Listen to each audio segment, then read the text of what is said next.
আপনি কি তারেক রহমানের বক্তব্য শুনেছেন? আমি শুনেছি, হ্যাঁ। তার দুটো পর্বই আমি শুনেছি। তার গভীরভাবে ভাবারও চেষ্টা করেছি কি বোঝাতে চেয়েছেন, কি বলেছেন। তো এই জায়গাটিতে আপনার শুধুমাত্র মূল প্রশ্নে পরে যাব।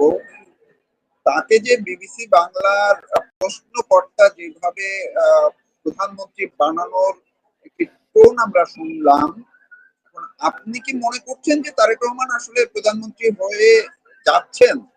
আপনি এই ক্ষেত্রে আপনি কি বলবেন?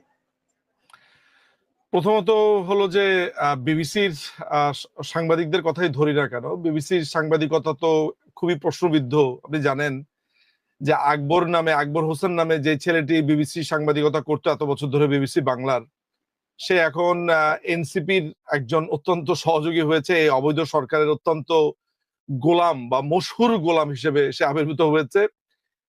যুক্তরাজ্যে বাংলাদেশ হাই কমিশনে সে এখন প্রচার বা মিনিস্টার হিসেবে, ইনফরমেশন মিনিস্টার বা যে পদটা আছে, প্রচার বিভাগের দায়িত্ব সে পেয়েছে। তাহলে তো এটা খুবই পরিষ্কার যে এই ধরনের একটা তাকে প্রাইজ পোস্ট দেওয়া হয়েছে। এর কারণ হচ্ছে যে একটা নির্মোহ সাংবাদিকতার আড়ালে সবসময় একটি রাজনৈতিক মতবাদকে সে ধারণ করত এবং সেটির প্রতিফলন তার কাজে হয়েছে।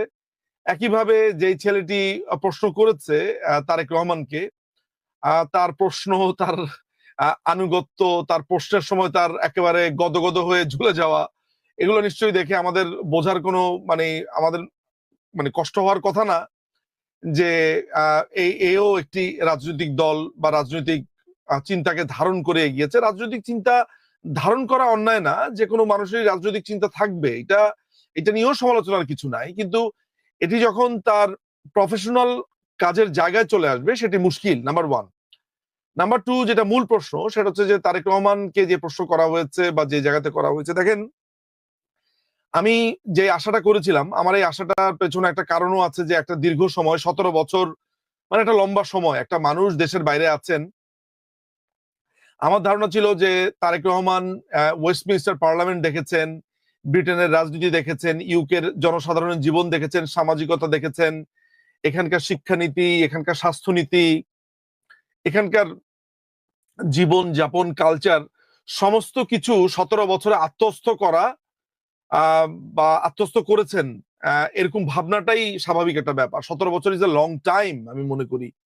এক যুগ প্লাস 5 বছর, যে একটা যুগ, একটা পুরো প্রজন্ম তৈরি হয়। তিনি পুরো একটা প্রজন্ম ইউকেতে কাটিয়েছেন। কিন্তু ওই জায়গা থেকে আমরা যে ওয়েস্টার্ন ফিলোসফির যেই একটা দেখার আশা করেছিলাম তার কাছে, যে তিনি রাষ্ট্র ভাবনাটা ভাববেন একেবারে নতুন করে, নতুন মতো করে, ভিন্ডিকটিভ আচরণ তার মধ্যে থাকবে না। কিন্তু আমি দেখছি যে তার ভেতরে প্রতিহিংসা, যেটাকে আমরা ইংরেজিতে বলি ভিন্ডিকটিভ আচরণ, আমরা যেটাকে বলি যে অ্যাগ্রেসিভ মনোভাব। আহ, আপনার যতই নেকড়ে আপনার মেষের ছাল পড়ুক না কেন, তার নখ কোনো না কোনো সময় বের হয়ে যায়। অনেকগুলো আলাপে মিথ্যাচার আছে। সেখানে সে বলেছে যে সাংবাদিকদেরকে কোনো টর্চার করা হয়নি। আপনারা জানেন যে সাংবাদিক সেলিম সামাদ একটা স্ট্যাটাস দিয়েছে যে তাকে কিভাবে নির্যাতন করা হয়েছে। সেই সময় সাংবাদিকদেরকে হাত কেটে দেওয়া, পা কেটে দেওয়া, গুম করা।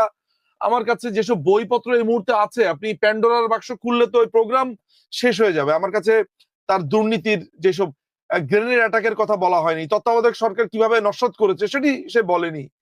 এত এত এত এত অপকর্ম করেছে। হাওয়া ভবন খুলে 10% চাঁদা, তার যে সাঙ্গপাঙ্গরা আছে, এই পুরো দেশটাকে একটা বিভৎস জাহান্নামের দিকে নিয়ে গেছে বলে সেই সময় একটা জনসাধারণের একটা বিপ্লব সংগঠিত হয়েছে। আপনি জানেন 6ই অক্টোবর 2006 সালে, খুব ভুল না করে থাকলে।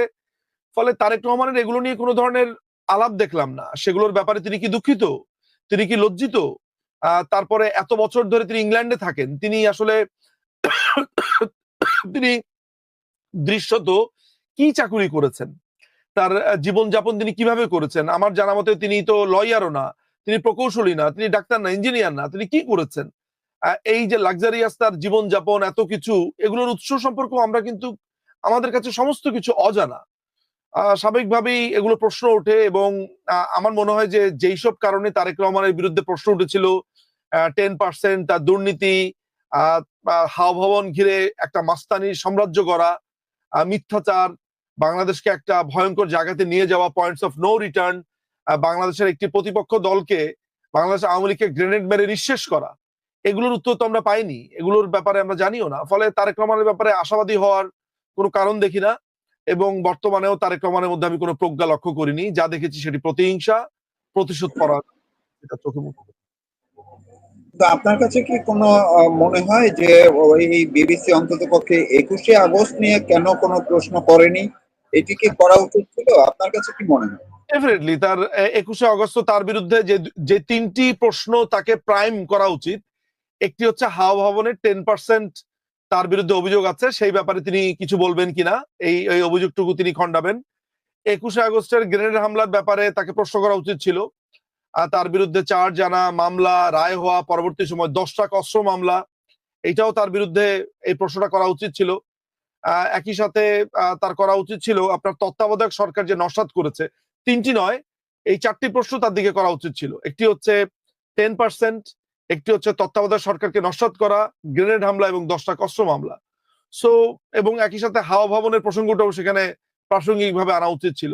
তো বিবিসির সাংবাদিকত্ব ধরেন বোঝাই যায় সে একটি, এই জন্যই বলেছি শুরুতে যে রাজনৈতিক আদর্শ থাকতেই পারে যে কোনো মানুষের, কিন্তু প্রফেশনাল ক্ষেত্রে সাংবাদিক এটা নিয়ে আসার কারণে প্রশ্নগুলো করেননি যে তার নেতা যদি বিব্রত হয়।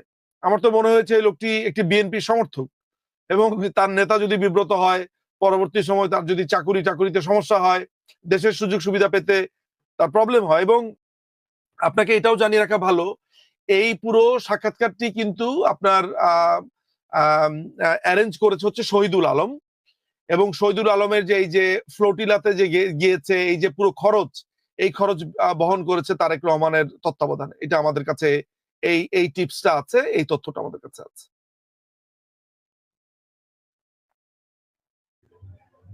জি, আমি আরেকটা বিষয় আপনার হয়তো খেয়াল করেছেন, যেদিন তারেক রহমানের ইন্টারভিউটি গেল তার আগের দিনই এই যে আন্তর্জাতিক অপরাধ ট্রাইব্যুনালের তাজুল ইসলাম তিনি আওয়ামী লীগকে দল হিসেবে নিষিদ্ধ করার যে প্রক্রিয়াটি শুরু করেছেন, এবং একই টোনে একই সুরে কিন্তু তারেক রহমান কথা বলেছেন। ফলে অনেকেই সামাজিক যোগাযোগ মাধ্যমে বলা শুরু করেছেন যে একেবারে পরিষ্কার ভাবেই তারেক রহমানের নির্দেশনায় এখন মূলত আওয়ামী লীগকে নিষিদ্ধ করার বিষয়টি আদালতে নিয়ে যাওয়া হয়েছে। আপনি তো দীর্ঘদিন আইনের সঙ্গে আছেন, আইন নিয়ে কাজ করেন, আপনি আইনের জায়গা থেকে কি বলবেন? আমি আইনের জায়গা থেকে বরাবরই বলেছি যে এই অবৈধ, এই টোকাই, এই মব সন্ত্রাসী সরকার, এরা যে কোনো আইন বানাক না কেন এটি অবৈধ। কারণ এই সরকারটা বা এই এখন যারা রাষ্ট্র চালাচ্ছে তারা জোর করে চালাচ্ছে, কোনো সাংবিধানিক উপায় নয়। তারা মানুষের সাথে জালিয়াতি করেছে। 106 অনুচ্ছেদের কথা বলে তারা বলেছে তাদেরকে ম্যান্ডেট দেওয়া হয়েছে, 106 অনুচ্ছেদের মাধ্যমে কোনো ম্যান্ডেটও দেওয়া হয়নি, 106ও অ্যাপ্লাই করা হয়নি, আর 106-এর কোনো ক্ষমতাই নাই কাউকে ক্ষমতায় বসানোর, কোনো ক্ষমতায় আনার। প্রথম কথা এইটা। সেকেন্ড কথা হচ্ছে যে যখন একটি অবৈধ সরকার সূচিত হয়েছে এবং জামাতের যে আইনজীবী শিশির মনিক সে পরিষ্কার করে বলেছে যে 106-এর অধীনে এই সরকারকে কোনোভাবে প্রোটেকশন ভবিষ্যতে দেওয়া যাবে না, এটি অবৈধ ঘোষণা করা হবে। কেন বলছে? কারণ 106 এখানে অ্যাপ্লাই করা হয়নি, কোনো নথিপত্র নাই, প্রধানমন্ত্রীর কোনো পদত্যাগ নাই, এটা তো বললেই হবে না। ফলে যেটা হয়েছে সেটা হচ্ছে যে এই অবৈধ সরকার যদি কোনো আইন পরিবর্তন করে এবং সেই আইনের মাধ্যমে যদি কারো বিচার ব্যবস্থা বা বিচার চালায়, প্রসেসিং চালায়, সেটা অবৈধ। ফলে তারেক রহমান তো চাইবেই যে এর আগে সে গ্রেনেড দিয়ে হত্যা করতে চেয়েছে, এবার বিচারিক হত্যাকাণ্ডের সে চেষ্টা করছে। আর তাজুল ইসলামের মতো চুনুপুটি সে তো আসলে স্বাভাবিকভাবেই তারেক রহমান, তারপর আমি জানি যে সে সেনাবাহিনীর সাথে যোগাযোগ রক্ষা করে, নানান ব্যাপার আছে। ফলে যেটা হচ্ছে তৌফিক ভাই, আমি আপনাকে এটা বলতে পারি পরিষ্কার ভাবে যে বাংলাদেশকে একটা পয়েন্টস অফ নো রিটার্নে নিয়ে যাচ্ছে, এবং প্রতিপক্ষ যাতে একটা সশস্ত্র সংগ্রামে লিপ্ত হতে পারে তাদের অস্তিত্ব রক্ষার জন্য এবং বাংলাদেশকে রক্ষার জন্য, সেদিকেই নিয়ে যাচ্ছে। বাংলাদেশে একটি গৃহযুদ্ধ পরিষ্কার হয়ে উঠেছে এবং সেটি এখন অস্ত্র হাতে গৃহযুদ্ধের একটা পর্যায়ে তারা নিয়ে যাওয়ার চেষ্টা করছে, আর কিছুই না।